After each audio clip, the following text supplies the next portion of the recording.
বাচ্চারা লেখাপড়া করছে না, মনোযোগ দিতে পারছে না, বই তাকাতে তাদের ইচ্ছে নেই।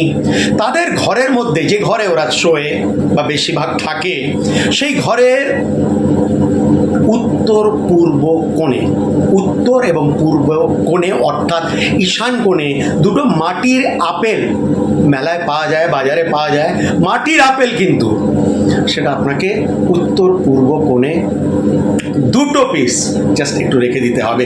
সেটা খাঁচার মধ্যে রাখবেন না, খোলা রাখবেন, যাতে চোখেও দেখতে পারি এবং খাঁচার মধ্যে যাতে না থাকে। বহুত বাচ্চাদেরকে এই টিপ দিয়েছি, অনেকরা উপকার পেয়েছে। দুটো মাটির আপেল ঈশান কোণে, সেই ঘরে যেটার মধ্যে বাচ্চারা বসে লেখাপড়া করে। ভালো থাকবেন।